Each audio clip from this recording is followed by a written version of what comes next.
नमस्कार, आप देख रहे हैं न्यूज़ वन इंडिया। मैं हूं आपके साथ राजेश कुमार। बुलेटिन की शुरुआत बड़ी खबर के साथ करेंगे।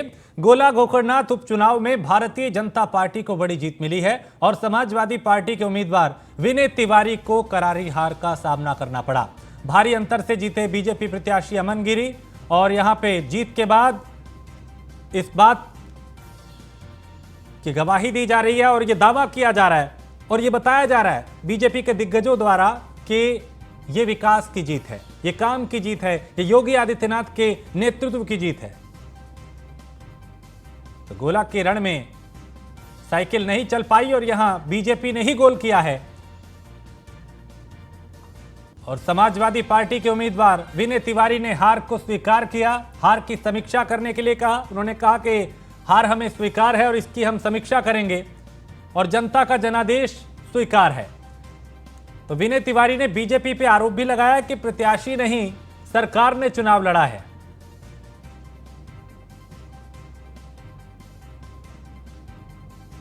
तो समाजवादी पार्टी के उम्मीदवार विनय तिवारी ने हार को स्वीकार करते हुए कहा कि इस हार की समीक्षा करेंगे।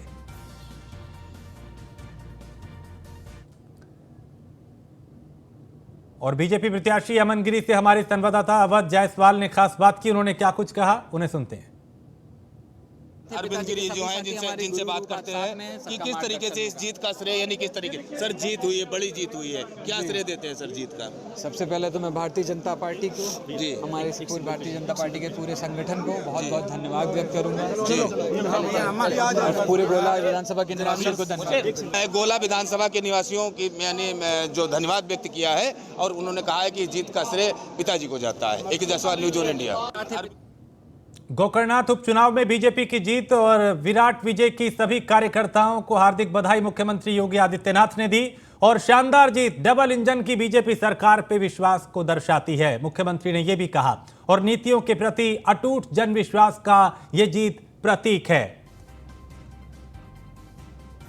तो गोला गोकर्णनाथ उपचुनाव में भारतीय जनता पार्टी की जीत पर मुख्यमंत्री योगी आदित्यनाथ ने कहा कि विराट विजय की सभी कार्यकर्ताओं को हार्दिक बधाई और शानदार जीत डबल इंजन की बीजेपी सरकार पे विश्वास जो है उसका उदाहरण है। और उन्होंने ट्वीट भी किया जिसमें लिखा कि उत्तर प्रदेश की गोला गोकर्णनाथ विधानसभा सीट पर उस चुनाव में बीजेपी यूपी की विराट विजय की सभी कर्मठ कार्यकर्ताओं एवं सम्मानित मतदाताओं को हार्दिक बधाई। यह शानदार जीत डबल इंजन की भाजपा सरकार की लोक कल्याणकारी नीतियों के प्रति अटूट जन विश्वास का प्रतीक है। आभार गोला गोकर्णनाथ वासियों, यानी वहां की जो क्षेत्रीय जनता है उनका आभार भी व्यक्त किया गया।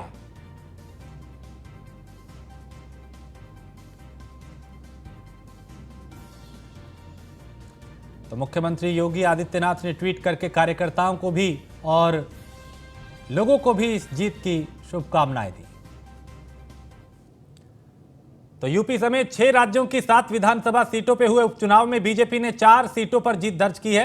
इससे पार्टी कार्यकर्ता बेहद उत्साहित हैं। लखनऊ में बीजेपी कार्यालय पर कार्यकर्ताओं ने आतिशबाजी की, जश्न मनाया।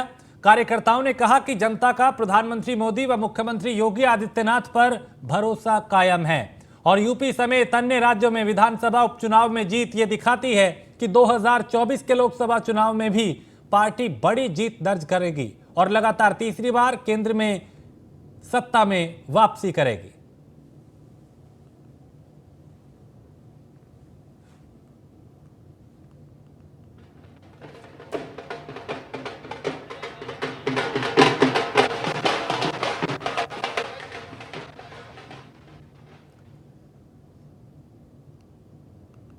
तो लखनऊ बीजेपी कार्यालय में जीत के जश्न के दौरान बीजेपी के प्रदेश महामंत्री अनूप गुप्ता से खास बातचीत की हमारे संवाददाता अश्विनी द्विवेदी ने।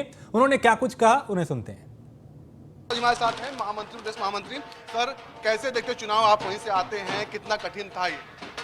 हमारे लिए कोई कठिन चुनाव नहीं था। हमने पहले भी आम चुनावों में लखीमपुर की 8 में से 8 सीटें जीती थी और ये एक चुनाव हो रहा था, दुर्भाग्यपूर्ण परिस्थिति में उपचुनाव हो रहा था, लेकिन भारतीय जनता पार्टी ने पूरी संजीदगी के साथ, पूरी गंभीरता के साथ हमारे नेतृत्व ने इस चुनाव को लड़ा है और हमने पिछली बार से ज्यादा बढ़त लेकर के इस चुनाव को जीता है। ये निश्चित तौर पर भारतीय जनता पार्टी के द्वारा किए जा रहे कार्यों के प्रति जो जनता का विश्वास है, ये उस विश्वास की जीत है।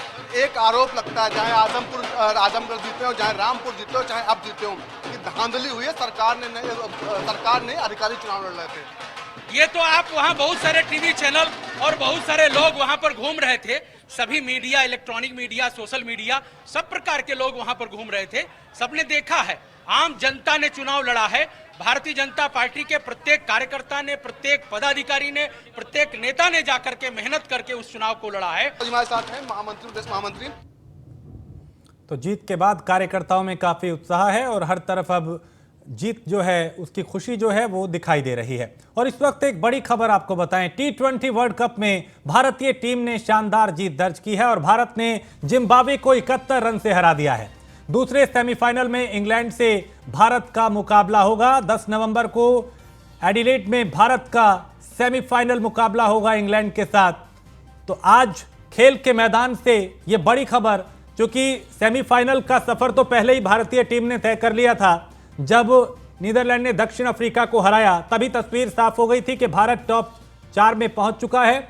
और आज जो एक महज औपचारिकता वाला मैच था उसको भी शानदार तरीके से भारत ने जीता है, 71 रन से जीत दर्ज की है। और अब सेमीफाइनल में भारतीय टीम का मुकाबला इंग्लैंड से होगा और दूसरी तरफ पाकिस्तान और न्यूजीलैंड आमने सामने होंगे।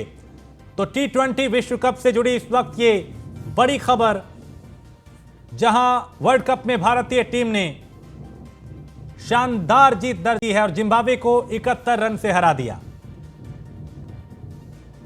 भारत ने पहले बल्लेबाजी की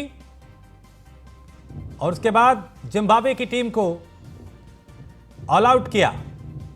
तो 10 नवंबर को एडिलेड में अब भारत का मुकाबला सेमीफाइनल में इंग्लैंड की टीम से होगा और T20 वर्ल्ड कप में भारतीय टीम ने शानदार जीत दर्ज की है।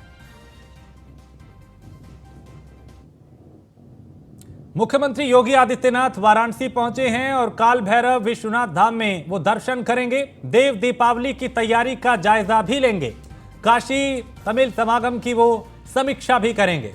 तो मुख्यमंत्री योगी आदित्यनाथ आज 3 जिलों के दौरे पे और अब वो काशी पहुंचे जहां काल भैरव और विश्वनाथ धाम में दर्शन करेंगे। इसके अलावा देव दीपावली की तैयारियों का भी जायजा लेंगे। तो काशी तमिल समागम की वो समीक्षा भी करेंगे।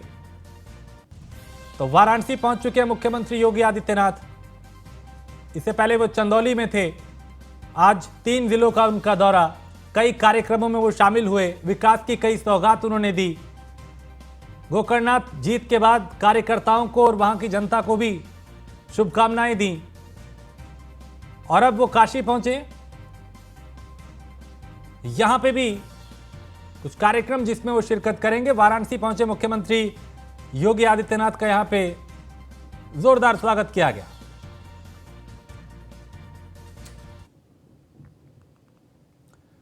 और मुख्यमंत्री योगी आदित्यनाथ ने सुबह गोरखपुर के गोरखनाथ मंदिर में जनता दरबार लगाया। मुख्यमंत्री ने अपनी समस्याओं की फरियाद लेकर जो लोग उनके पास पहुंचे थे उनको सुना, जिसमें करीब 800 लोगों की शिकायतों को मुख्यमंत्री ने खुद सुना, जबकि अन्य के प्रार्थना पत्र अधिकारियों को दिए और कहा कि जल्द से जल्द इन लोगों की समस्या का समाधान होना चाहिए। किसी भी तरह की कोई भी लापरवाही बर्दाश्त नहीं की जाएगी।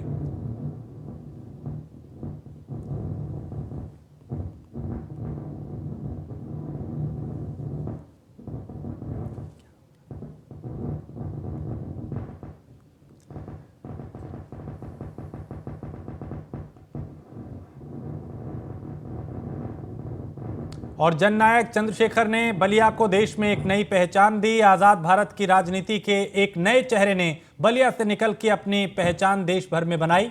कश्मीर से लेकर कन्याकुमारी तक, महाराष्ट्र और गुजरात से लेकर पूर्वोत्तर तक, नेपाल से लेकर बांग्लादेश तक ऐसा कोई स्थान नहीं जहां चंद्रशेखर के प्रशंसक नहीं हैं। और ये बातें मुख्यमंत्री योगी आदित्यनाथ ने बलिया पुलिस परेड ग्राउंड में आयोजित जनसभा को संबोधित करते हुए कही।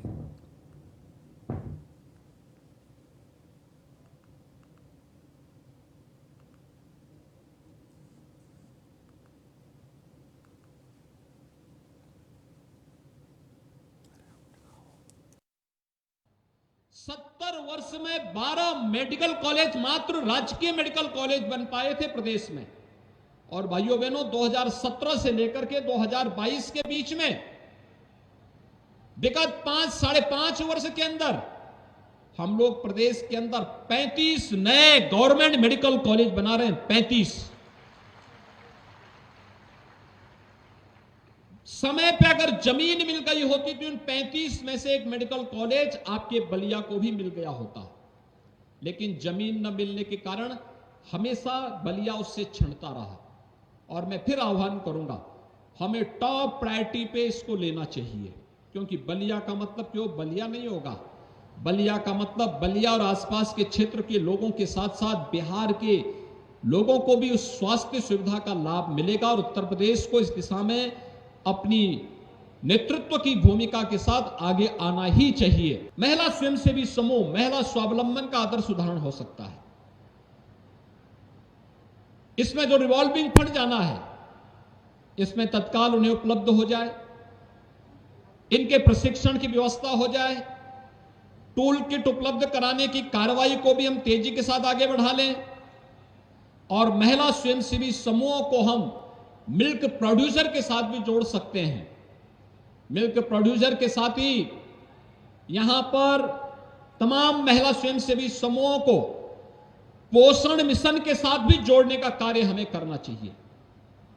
जो गांव में बाल विकास और पोषाहार विभाग के द्वारा गर्भवती महिलाओं को, किशोरी कन्याओं को, कुपोषित नवजात शिशुओं को पोषाहार दिया जाता है, हम लोगों ने पूरे प्रदेश के लिए क्रांतिकारी कदम उठाते हुए ये पूरा कार्यक्रम महिला स्वयंसेवी समूह को सौंप दिया है कि इसमें भ्रष्टाचार की बू ना आने पाए, इसके लिए महिला स्वयंसेवी समूह इस कार्यक्रम को आगे संचालित करेंगे। और गाजियाबाद पहुंचे हैं आरएलडी के राष्ट्रीय अध्यक्ष जयंत चौधरी। नगर निकाय चुनाव को लेकर कार्यकर्ताओं में भरेंगे जोश और यहां पे सभा को भी वो संबोधित करेंगे। और गाजियाबाद वो पहुंच चुके हैं, नगर निकाय चुनाव को लेकर कार्यकर्ताओं का उत्साह बढ़ाने का काम करेंगे और कार्यकर्ताओं में भी उन्हें लेके काफी उत्साह यहां पे देखा जा रहा है। तो नगर निकाय चुनाव को लेकर कार्यकर्ताओं का उत्साह बढ़ाने के लिए और जनता से उम्मीदवार के पक्ष में मतदान करने की वो अपील यहां करेंगे। उनके पहुंचने से पहले उन्हें सुनने के लिए, उन्हें देखने के लिए काफी संख्या में लोग यहां पहुंचे थे।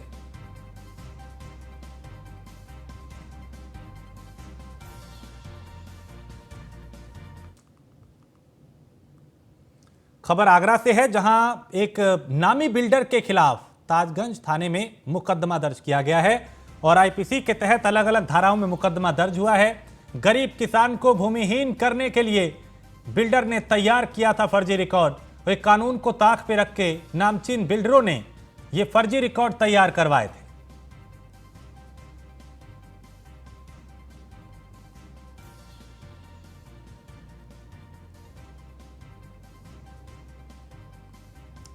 तो नामचीन बिल्डरों के खिलाफ ताजगंज थाने में मुकदमा दर्ज हुआ है। आईपीसी की अलग अलग धाराओं में यह मुकदमा दर्ज किया गया, क्योंकि गरीब किसान को भूमिहीन करने के लिए बिल्डरों ने तैयार किया था फर्जी रिकॉर्ड।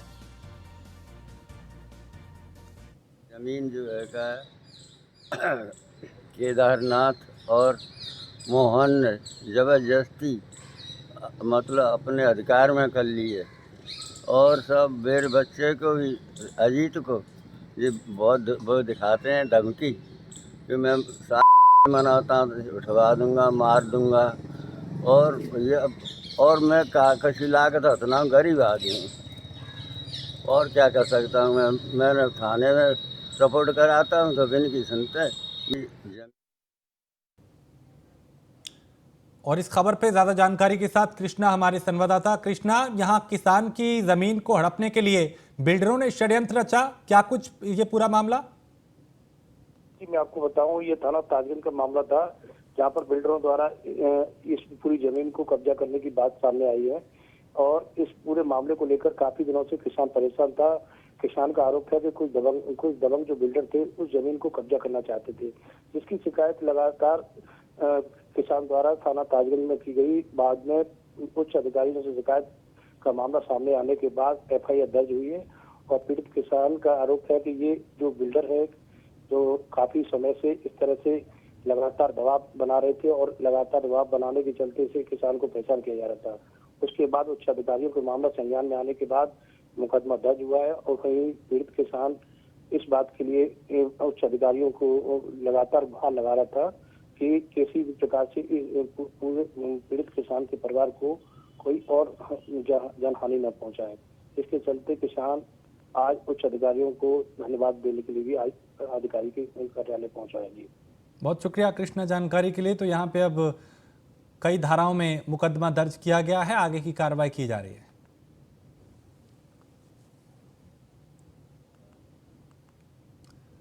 और अगली खबर नोएडा से है, जहां यूनाइटेड एक्जिम कंपनी पर जीएसटी और आईटी की छापेमारी जारी है और करीब यहां से 4 करोड़ 80 लाख रुपए राजस्व चोरी पकड़ी गई है। छापेमारी के दौरान करीब 65 लाख रुपए लगभग कैश मिला है। 3 ठिकानों पर दोनों विभागों की कार्रवाई अभी भी जारी है। तो 3 ठिकानों पे जीएसटी विभाग और आयकर विभाग जो है वो छापेमारी कर रहा है। नोएडा की यूनाइटेड एक्जिम कंपनी पर जीएसटी और आईटी विभाग की छापेमारी अभी जारी है और करोड़ों रुपए के राजस्व चोरी जो है वो यहां पकड़ी गई है। छापेमारी के दौरान करीब 65 लाख रुपए कैश भी बरामद हुए हैं।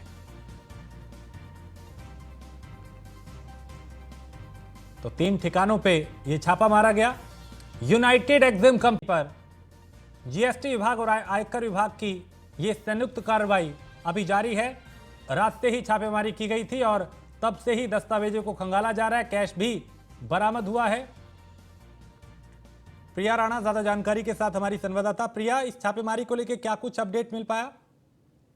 जी बिल्कुल, देखिए राजेश, जो यूनाइटेड एक्जिम कंपनी पर जीएसटी और आईटी की छापेमारी अभी भी लगातार जारी है। अब तक 3 करोड़ 25 लाख का जो है जुर्माना लगाया गया है। वहीं 64.69 लाख रुपए कैश बरामद किया गया है। वहीं 4 करोड़ 80 लाख राजस्व चोरी पकड़ी गई है और साथ ही जमा कराने के आदेश दिए गए हैं।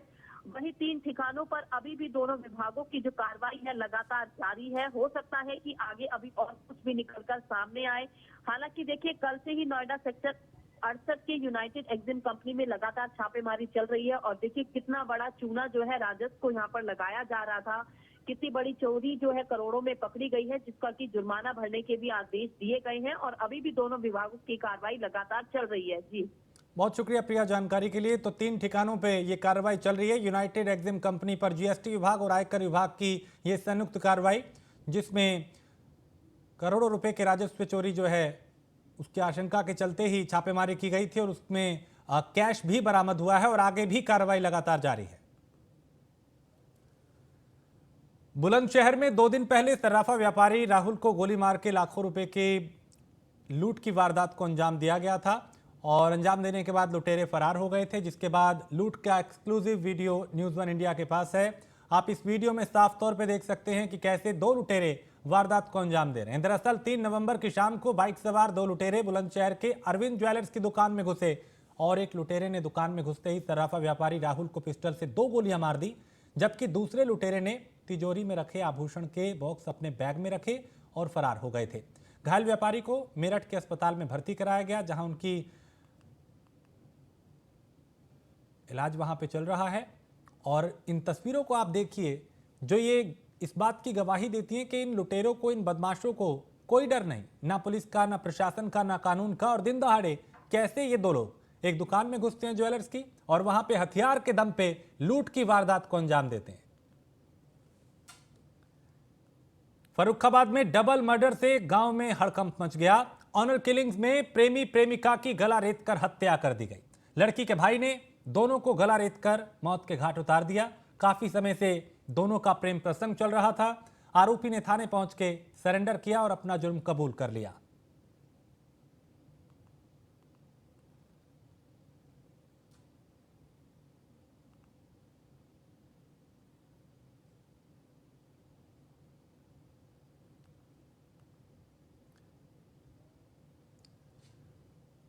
श्रावस्ती में बीजेपी कार्यकर्ताओं का प्रदर्शन, जहां थाना अध्यक्ष के खिलाफ धरने पर बैठे हैं बीजेपी जिला अध्यक्ष और उनके साथ कई कार्यकर्ता हैं।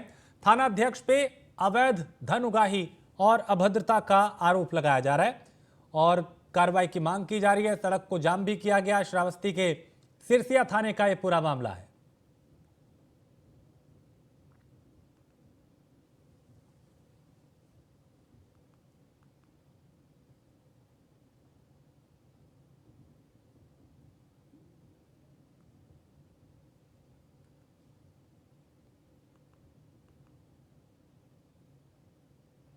तो थाना अध्यक्ष पे अवैध धन उगाही और अभद्रता करने का आरोप बीजेपी कार्यकर्ता और जिला अध्यक्ष लगा रहे हैं और उनके खिलाफ कार्रवाई की मांग की जा रही है। इसको लेकर यहां पे कई कार्यकर्ता पदाधिकारी भारतीय जनता पार्टी के धरने पर बैठे और प्रदर्शन किया।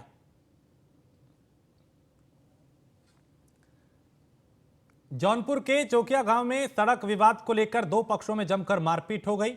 बाद में मामला इतना बढ़ गया कि दोनों पक्षों में जमकर खूनी संघर्ष होने लगा। कई लोग इसमें घायल हुए। वहीं मौके पर पहुंची पुलिस ने घायलों को अस्पताल में भर्ती कराया और मामले की जांच शुरू कर दी।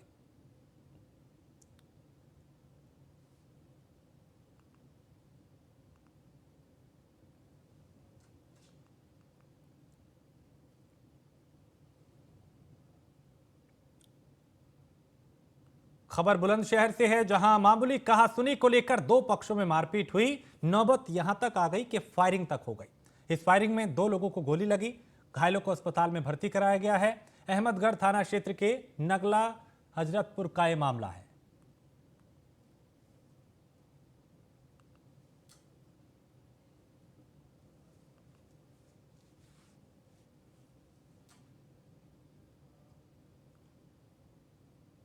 और आगरा में तोमर परिवार की गुंडई और दबंगई नहीं खत्म हो रही। टीआरएस मॉल में 14 जुलाई को बिल्डर राजीव गुप्ता की गोली मारकर हत्या की गई थी।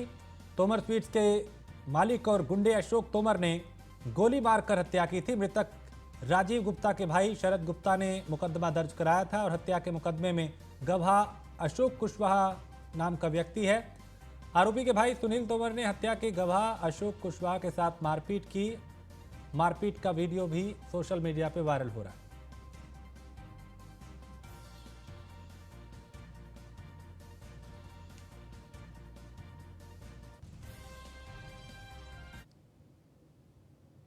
और मेरठ के हस्तिनापुर गंगा घाट पर कार्तिक पूर्णिमा मेले का उद्घाटन हो गया है। सांसद राजेंद्र अग्रवाल और जिला पंचायत अध्यक्ष गौरव चौधरी ने यहां पे विधि विधान से पूजा अर्चना की और मां गंगा में दुग्धाभिषेक भी किया, जिसके बाद हवन पूजन भी किया गया। बता दें कि मखदुमपुर में गंगा घाट पर यह मेला सदियों से लगता आ रहा है। ग्रामीण परिवेश का ये गंगा मेला 8 नवंबर यानी ये आगे तक चलेगा और जिसको लेकर तैयारियों का डीएम दीपक मीणा और एसएसपी रोहित सिंह ने निरीक्षण किया, जायजा लिया और यहां पे देखा।